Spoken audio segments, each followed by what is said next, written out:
All right, cool. So it just started. So my name is Angie and you are. So I'm using my tag, Zen Lord. All right. So I have to call you Zen Lord. Is that what you're saying? You can call me Zen. I have other tags. There's a tag from another game I used to play, Street Fighter. My tag was Tiger Legend. Um, Anyone that plays Street Fighter will probably guess what character I played. I played Sagat.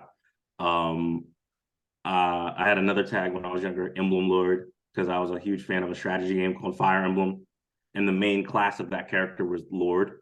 Like you're the leader of the army. So I just combined those two names.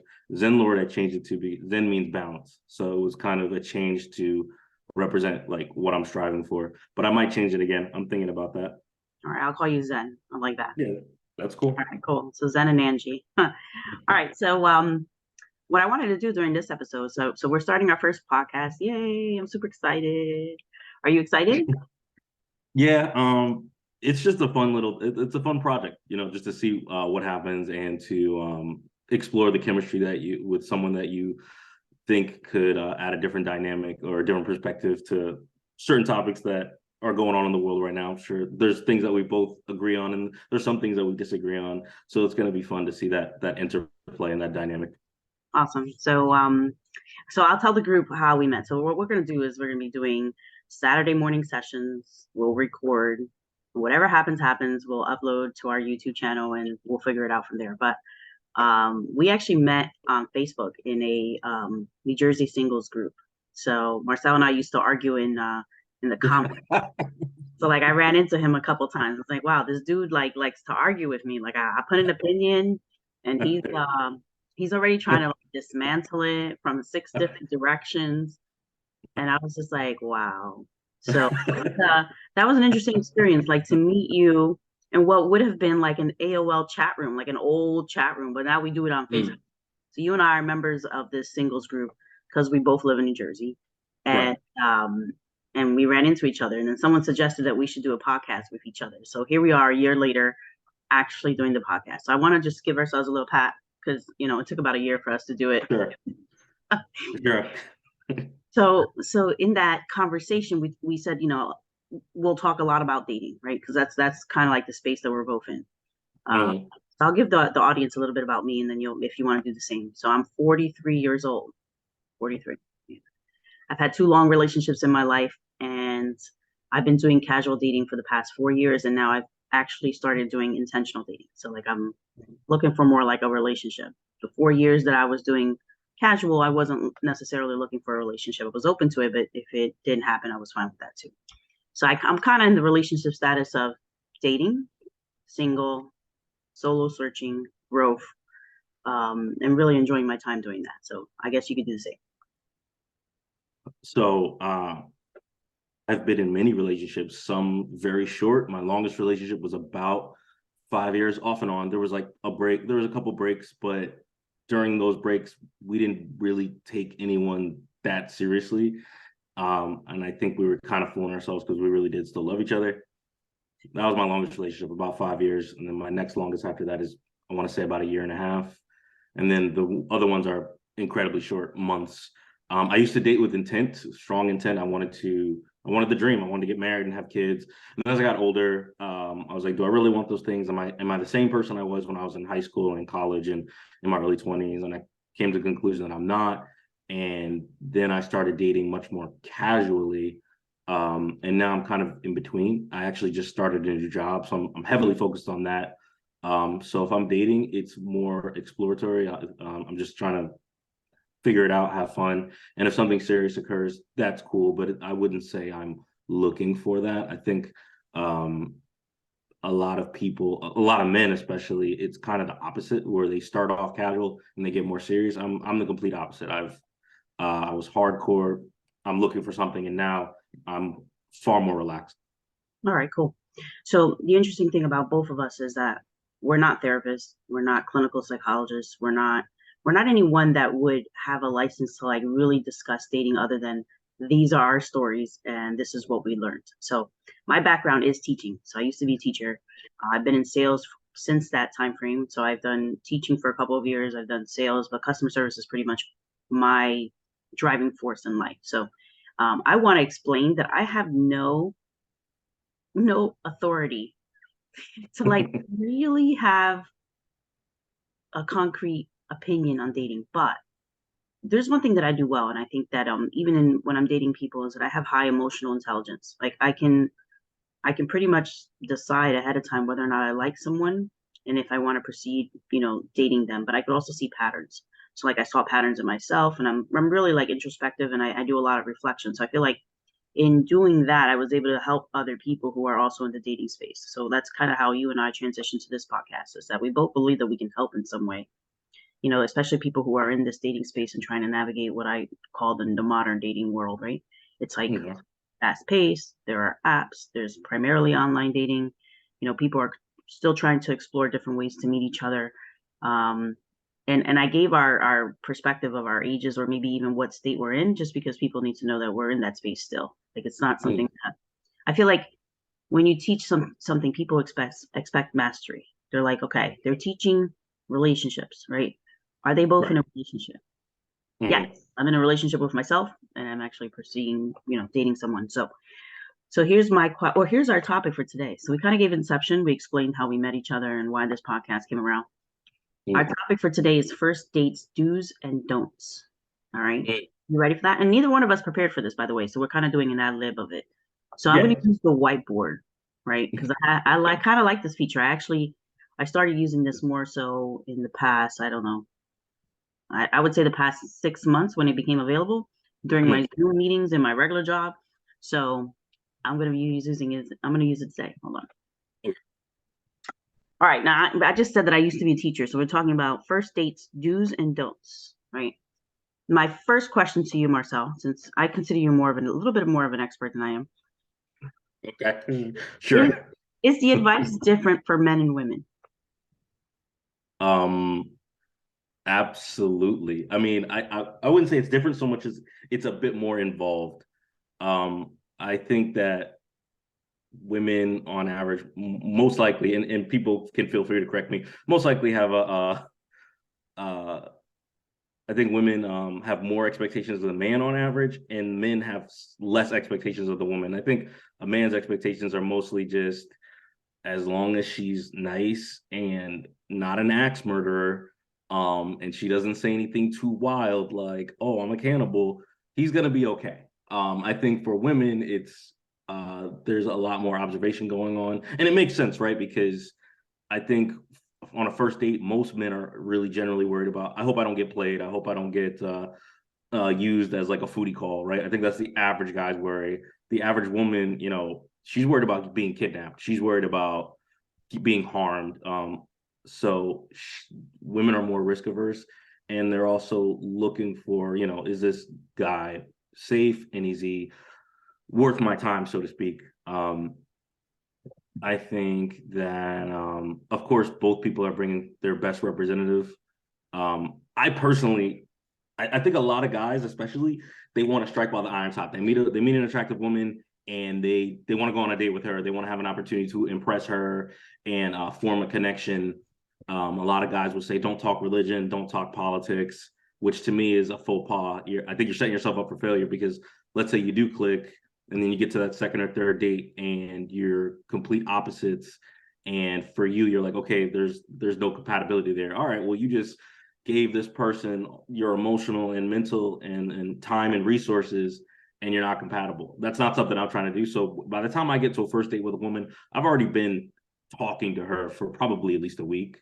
And that's just a lesson I learned from my experiences. But yeah, I think men, like, a do is offer safety, be confident, be people say be masculine, but I guess it's definitely be confident, know who you are, um, try to form a connection. Don't make it a two-way conversation. That goes for both sides. But again, on a first date, men tend to be expected to kind of lead. So creating that safe space, creating that safe environment, um, opening that door for her emotionally and mentally and intellectually, that she can be herself. I definitely think there's more on the man's plate for the do's and don'ts, just from my experience and talking to other men and being in male spaces that are for males, for men. I think most men are going to agree that there's a lot to learn, a lot that's expected of you, and we stumble a lot, but you figure it out. All right. And So I want to stop you for a second because I heard a lot. So when you, as a man, you offer a safe date. Safe dates might be coffee, might be something small. I'm not, oh, here's how women translate that into a safe date. But there's a beginning and an end to the date. Like I think mm, when men approach me and they're like, let's just hang, let's just chill, it's too vague. And I'm like, well, what does mm, that mean? So I need a safety. A safety for me might be something that has a beginning and an end. Hey, let's mm, go grab a drink. I know that's probably 45 minute, maybe an hour and 15-minute commitment, maybe 90 minutes. Or if it goes longer, it's because we're both into each other. All right. So right. offer some type of safety. I heard you say build connection, which is fantastic. Connection and texting is usually the way that most people go. Mm, They're sending out these messages, hi, how are you? And they're trying to get to know. The biggest mistake that I feel that men make is that they don't share what's happening in their lives. So, like, when I get these text messages, a lot of it is, how are you? How are you doing? What's going on in your life? What are you doing? So you're putting the onus of the entertainment on me versus mm, I equally entertain. Here's what I did this week. I'm binging this Netflix series. It's really good. Do you have any Netflix series that you're binging? Right. So it creates conversation and now there's connection between the two people. So like building connection is not just keeping in contact, but it's mm. finding the common theme that you guys share and extrapolating on that. I would agree. Yeah.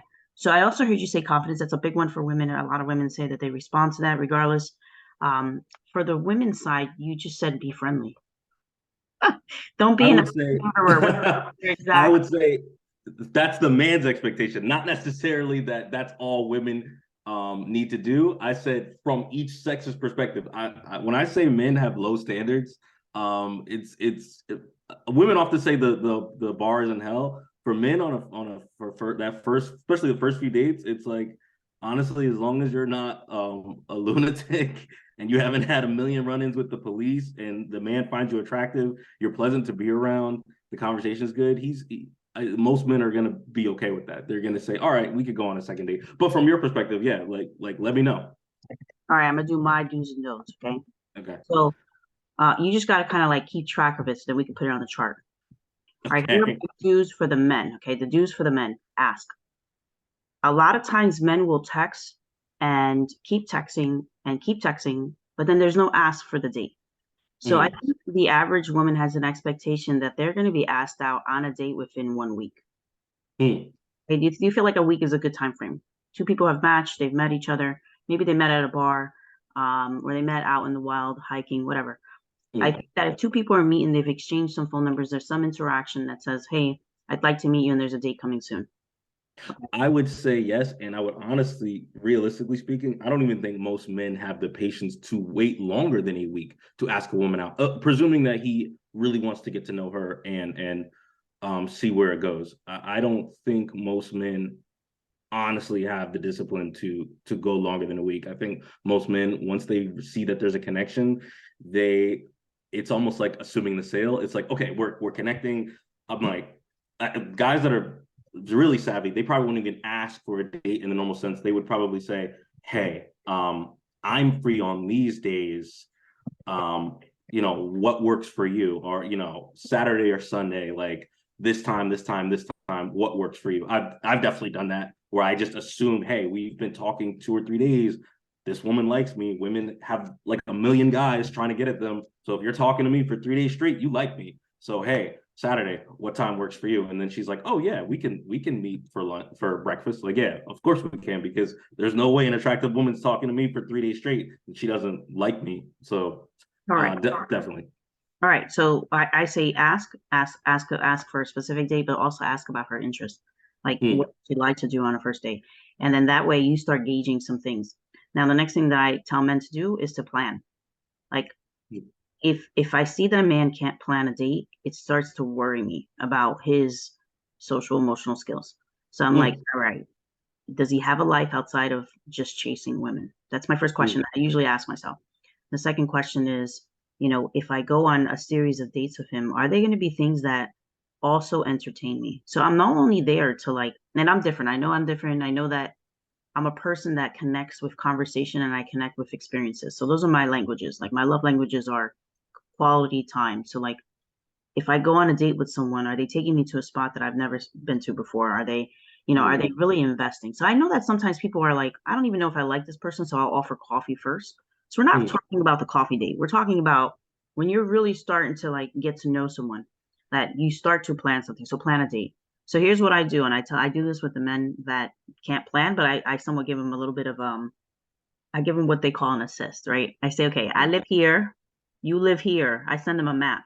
And then I'm like, it's a Google map and it shows them, how far we are from each other. I'm like, okay, and I circle the middle. I'm like, pick something in the middle for us to do. And then Mm, I let it go. I'm like, okay, let him pick. So I did this recently. I did this with a guy who was like, hey, we maybe Edison, New Jersey might be the center of us. What about this place or this place? And I just kicked it back to him. I'm like, all right, pick. He suggested two, pick. He's like, all right, I'll pick this one. Cool. He's like, are you sure? Do you have any suggestions? He was showing me that he wasn't confident. And I was mm. like, oh my God, this is where it becomes like a mothering situation where I gotta like lead him. And I don't want to do that because if I do that, you know, his interest level either declines or my interest level declines because here I am leading this man to date me and I'm not doing that anymore. I did it in the past. I sent them a little map and I was like, I live in the middle here, pick something. So plan a date. Know what your favorite spot is. Even if that favorite spot is a hole in the wall, sometimes that excites the girl. They're like, oh, he likes this dive bar. Let's go to this dive bar thing. So have a favorite spot that you can take someone to. Okay. So I And would I would go ahead. that was my advice for dudes, for the men. Okay. Ask, plan. Okay. When you're on the date, show interest. Don't do all the talking. Right. Men over talk. Do you They think you do. do this? I do think men over talk. I was going to say a lot of men with when it comes to planning a date and things like that. I think a lot of it is they don't want to be presumptive. They don't want to be seen as pushy, especially in this current landscape where I think eyes are on men. How does he move? How does he act? How does he treat women? How does he talk to women? Does he respect women? So, and men get the same messages that women get. Like women are bosses, women are leaders, women are this, women are that. So, but in the dating space, a lot of women, and I think whether they want to admit it or not, do appreciate that traditional male lead. And a lot of guys don't know that. So they will be passive because they don't want to offend you. So now men have to kind of get back, switch modes, and that's a skill, and that takes a while, and a lot, and unfortunately, like you might meet a guy that you really like, but he hasn't mastered that skill yet, and he stumbles with you, and now you're not attracted to him, even though you might really like him, and that it's unfortunate, but it's just part of that learning process. All right. The other thing that women are going to do is they're going to ask you questions during the date, and it's not Mm, an interview. It's more like is he who he says he is? Okay. So mm. like, if you told me I'm in the transportation business, I'm like, okay, do you drive for Uber and Lyft? Like, what does that mean exactly? I want specific, right? And I think that men give this vagueness because they may not be confident in even their Right. work.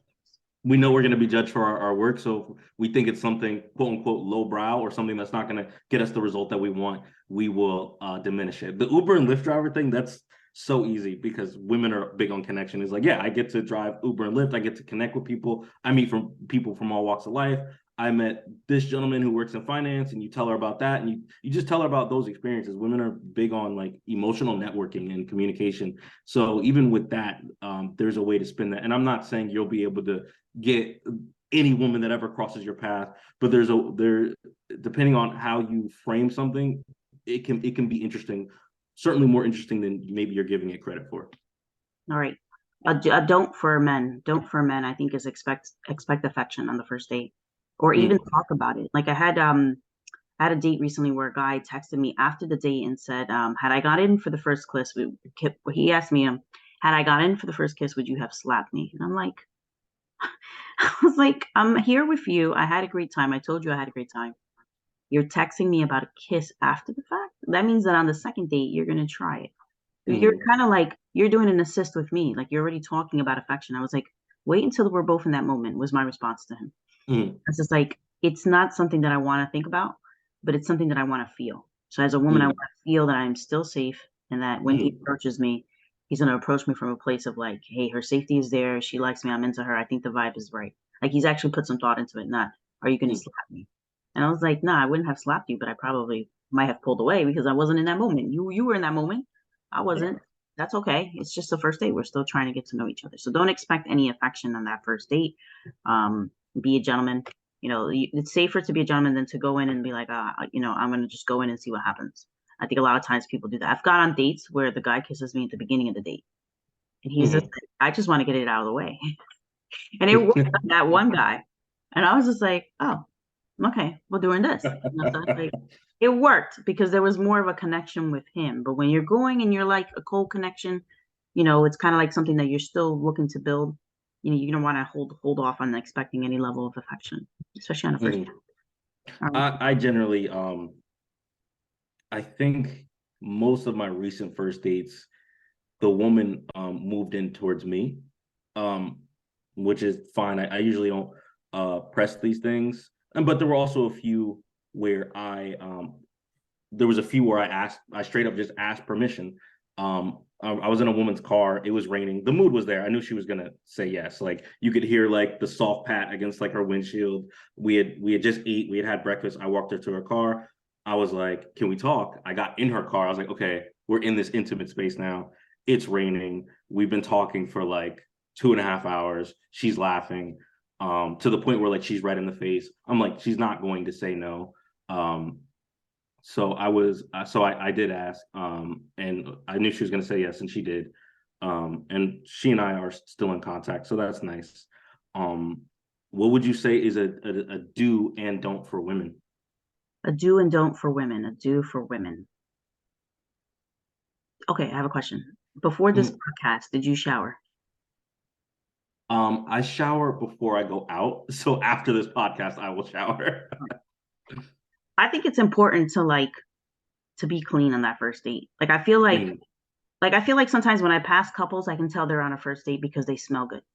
Like there's like mhm, a first date smell that, I think that when they've made an effort to kind of present themselves in the best state that they can, I'm not saying go overboard, but like just be who you are, but be in a clean state. So yeah, women should, make an effort. And I think that we do naturally. Okay. So I think women do this naturally. It's the men Yeah, who well, not according to B. Simone. Okay, you should Google her. Okay, she said she doesn't take showers every day. But I mean, so I showered before the podcast, by the way. So I pretended that I came to work today.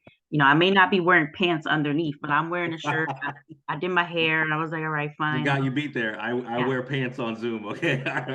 But I think presentation on that first day is a little bit important. You're gonna want to like put your best foot forward and dress to the occasion. Okay, dress to Mm, right. So that's a do for women. I think the other do for women is kind of like show enthusiasm.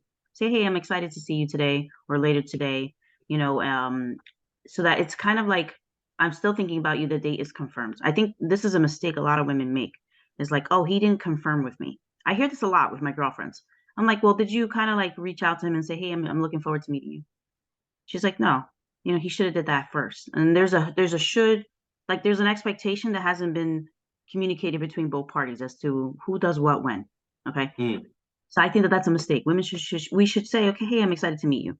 I'm looking forward to meeting you later today. So kind of like it's on the radar. We're still gonna do this.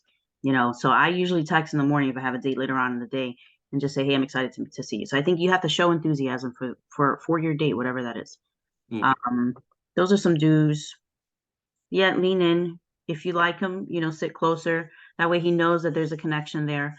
Um, the eye contact thing is a normal thing. I think people should make eye contact when they're talking to people in general. So I don't have an issue with this. I know sometimes people, I did have an issue once when I thought that I wasn't equally yoked with the person. So like Mm, I thought I was on the date and I was like, oh no. I was like, mm, I am nowhere near this caliber. And I was like, all right. So I had trouble making eye contact in that sense. But um dues for women.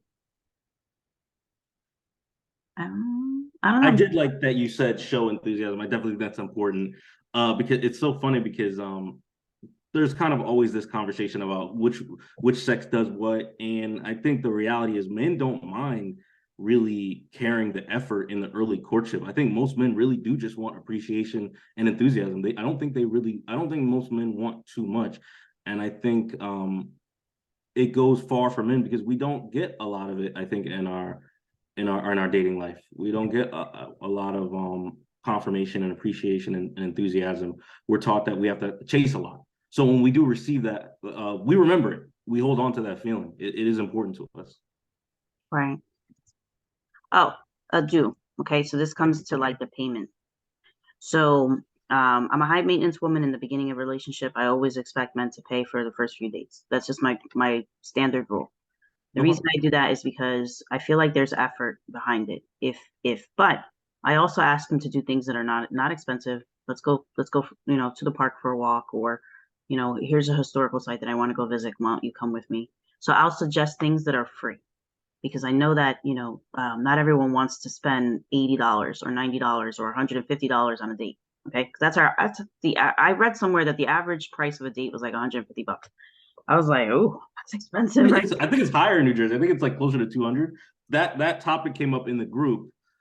And because one woman was curious and she looked it up and she was like, yeah, okay, I can kind of see why men would be weary to, go to dinner on a first date if it's going to average like $200 and chances are he will never see that woman again. Because most first dates don't really lead anywhere. It doesn't lead to further contact or anything. So it's like, yeah, that's kind of why a lot of men are like, yeah, let's go for a walk or get coffee. It's not that they don't think you're worth it. It's just that, can you imagine like going on 3 dates a month, $150 each time, and like you never hear from that woman again? That's depressing, and I ain't got it like that. I don't know about you, but Right. Same. So like at the end of the day, I always say, would you like me to pay half, or would you like me, so I offered her either the tip or half, and I just ask him, would you like me to do this? And if he says no, then no. Then I've done my job, which is to like compensate in the event that, even he may not be feeling me, and that's okay. I've had bad experiences with this. So I had one guy who I was not interested in. I went on one date with him, and when he contacted me later, he's like, I wasted my money. I was like, do you want me to Venmo you? Like, I don't have an issue like paying for what I ate and what I drank. I ordered a pizza and like a drink. I was like, totally okay, bro. Do you want the money back? He's like, no, it's not about the money. So you just told me it was about the money. And now you're saying it's not. He was kind of backpedaling. I was like, so that was a guy that reached his breaking point. You probably weren't you were probably like the third, fourth, fifth, or sixth woman that he had gone on a date with, and probably he didn't feel a connection or feel like it was going to go anywhere, and he was just like, I wasted my money. Like that didn't come out of the blue. It was probably building up for a while, and I think for most guys I talk to, like, two things. One, take breaks. If you've been going on 3, 4, 5 dates and nothing's popping off, you're not hearing from this woman, you don't get a kiss, you don't get this, that, or the third, you're not making that connection that you want, that leads to the scenario that you want, whether that's a relationship or a kiss or sex or just holding hands or hey, let's exchange social media information, whatever it is. Take a break. It's time for you to take a break. You're close to burnout. You're close to sending a woman a text because you're pissed off because you didn't get a kiss or whatever the case may be. And then she says, hey, you want me to Venmo you? And he's like, it's not about the money. But it kind of is technically, because I'm willing to bet if you got to just gone for a walk and nothing had happened, he wouldn't have said anything. He'd have been like, oh, well, whatever, there you go. So, and my other piece of advice would be, so you have your standard, your high maintenance in the beginning. I wouldn't say your high maintenance. I would say your standard. High maintenance would be like, date number one, we got to go to Ruth Chris. And we got to get the bone in, this, yeah, that's high maintenance. I would say you're pretty standard, but for men, have your standard. If you feel like, hey, the first 2 dates are going to be low maintenance dates, I got to really test the waters and see if I want to put a certain level of financial investment into a woman. Have your standard. Understand that, of course, your standard isn't necessarily going to align with every woman. You will be in a certain lane, you will be in a certain dating wheelhouse with women that share your views. But when you do stumble on that woman that has a similar standard, chances are your chances of going into a relationship or whatever the case may be is going to be higher because you're coming from a similar mindset. right. So I'll put that on both. Both men and women should take a break. They should take a break when they're feeling overwhelmed at any point. I think that's great advice. I think that we can get burnout by doing this. And in sales, I know what it's like to get rejected. You really like this person, all of a sudden they're like, no, this is something that comes up, I think, a lot on a date. Is like people discuss their past. And I'm like, Mm. I don't want to know anything about your past just yet. I just want to know who you are now. Mm. And I do that because the past is usually a place of pain for a lot of people, and they Mm, haven't learned to talk about it intelligently to the point where they're like, oh, this happened to me. It was terrible, but this is what I learned from it.